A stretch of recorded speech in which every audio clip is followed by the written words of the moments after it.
حضرت اسماء بنت ابی بکر صدیق فرماتی ہیں کہ نبی پاک صلی اللہ تعالی علیہ وسلم نا حرم شریف میں داخل ہوئے ایام مکہ میں، مکے کے دن تھے، حضور حرم مکہ میں داخل ہوئے۔ کافروں نے، ابو جہل نے پہلے سے سازش کی ہوئی تھی۔ جیسے ہی حضور اندر داخل ہوئے تو شور کرنے لگا، کہنے لگا یہ تمہارے بتوں کو برا کہتے ہیں، اور تمہیں شرم نہیں آتی؟ یہ تمہارے معبودوں کو گالی دیتے ہیں، معاذ اللہ، یہ برا کہتے ہیں، میں خیال نہیں آتا۔ لوگوں کو اشتعال دینے لگا، لوگ مختلف جگہوں سے اکٹھے ہو کے حضور کے گرد جمع ہو گئے۔ آپ نے کہا ہے کہ بت جھوٹے؟ حضور فرمانے لگے کہا ہے۔ آپ نے کہا ہے کہ یہ کچھ نہیں کر سکتے؟ فرمایا کہا ہے۔ آپ نے کہا ہے یہ کوئی نفع نقصان نہیں دیتے؟ حضور فرمانے لگے کہا ہے۔ رسول کائنات صلی اللہ علیہ وسلم سے جو سوال پوچھا حضور نے بیان کیا۔ چاروں جانب سے وہ نبی کریم پر ٹوٹ پڑے، معاذ اللہ، مارنے لگے۔ حضرت صدیق اکبر گھر میں بیٹھے کھانا کھا رہے تھے، کسی نے کہا ابو بکر وہ تو حرم میں حضور کو مار رہے ہیں، نہ سر پہ ٹوپی نہ پیروں میں جوتا۔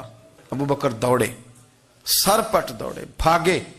حضور زمین پہ لیٹے ہوئے تھے، وہ تکلیف دے رہے تھے۔ حضرت صدیق اکبر نے 2 کو پکڑ کے ادھر پھینکا، 4 کو ادھر پھینکا، 5 کو ادھر پھینکا۔ ایک جملہ بار بار زبان سے کہتے، ظالمو انہیں مارتے ہو جو تمہاری نجات کا سامان لے کے آئے، انہیں تکلیف دیتے ہو جو کہتے ہیں اللہ میرا رب ہے، انہیں مارتے ہو، شرم نہیں آتی؟ اب انہوں نے حضور کو چھوڑ کے تو جناب صدیق اکبر کو مارنا شروع کیا۔ عقبہ بن ابی معیط، عتبہ اتیبہ، ان کے ہاتھوں میں جوتے تھے۔ آج کل جوتے وہ نہیں ہوتے جو زمانے میں تھے، جوتا ہوتا تھا لکڑی کا، کھڑاؤں کہتے تھے، وہ جوتے پکڑ لیے اور جناب صدیق اکبر کے سر پہ مارنے شروع کیے۔ سر پہ جوتے لگ رہے ہیں، لگتے جا رہے ہیں، خون بہتا جا رہا ہے۔ حضرت صدیق اکبر نے بازو کھولے ہوئے، بے ہوش ہو کے گرے۔ حضرت اسماء کہتی ہیں میرے والد کو لوگ گھر لائے تو سر بھی سارا لہو سے بھرا ہوا تھا، چہرہ بھی سارا لہو سے بھرا ہوا تھا۔ عشق تے اگ دوویں ایک برابر، عشق تے اگ دوویں ایک برابر، پر عشق دا سیک ودھیرا، اگ تے ساڑے ککھ تے کن، عشق ساڑے تن میرا، اگ دا دارو می تے پانی، کوئی دسے ہاں پلا عشق دا دارو کیڑا، سجنا اتھے کچھ نہیں بچدا جتھے عشق ہوراں دا ڈیرا۔ حضرت صدیق اکبر کو گھر لائے تو لہو لہان ہے سارا وجود، خون بہ رہا۔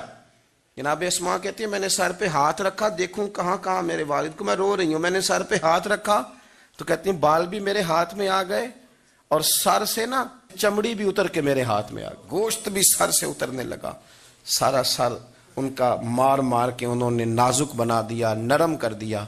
آپ فرماتی ہیں وہ بے ہوش تھے، ہم ان کے منہ میں دودھ ڈالتے تھے، لیکن وہ جب بھی آنکھ کھولتے تھے تو زبان پر ایک ہی لفظ تھا، ظالمو انہیں مارتے ہو جو تمہیں کہتے ہیں میں اللہ کا رسول بن کے آیا، انہیں مارتے ہو۔ اس ترتیب سے رسول اللہ کی غلامی کی، اس رنگ میں نبی پاک سے پیار کیا، حضور کے حصے کی مار کھائی، نبی پاک کے حصے کے زخم اپنے سینے اور دل پر برداشت کیے۔ اس لیے تو میرے کریم نے فرمایا تھا لوگوں سن لو، میرے ساتھ جس نے بھی نیکی کی میں نے بدلہ دے دیا، میں نے ابو بکر کو نہیں دیا، میں ابو بکر کا ہاتھ پکڑ کے اللہ کی بارگاہ میں لے جاؤں گا، میں کہوں گا مالک اس نے بڑی نیکیاں کی ہیں تو ہی اسے اجر عطا فرما، میں لے کے جاؤں گا، کہوں گا اے اللہ تو دے اسے اجر، اس نے بڑی نیکی کی، اس نے بڑا پیار کیا، اس نے میرے ساتھ بڑی محبت کی، اس نے بڑی غلامی۔ کچا پکا نظریہ لے کے جب لوگ دنیا میں چلتے ہیں تو اقبال کہتے ہیں میں کہتا ہوں یہ کچھ بھی نہیں، یہ بغیر عشق کے دین پہ عمل کر رہے ہیں۔ اقبال نے پتہ کیا لفظ کا، اقبال کہتے ہیں یہ ڈھیر ہے ڈھیر، اور ڈھیر بھی خاک کا، خاک کا جو ڈھیر ہوتا ہے نا، خاک کا وہ کچھ بھی نہیں ہوتا، پھونک مارے توڑ جاتا ہے۔ اقبال کہنے لگے بجھی عشق کی آگ اندھیر ہے، بجھی عشق کی آگ اندھیر ہے، بجھی عشق کی آگ اندھیر ہے، یہ مسلمان نہیں یہ خاک کا ڈھیر ہے۔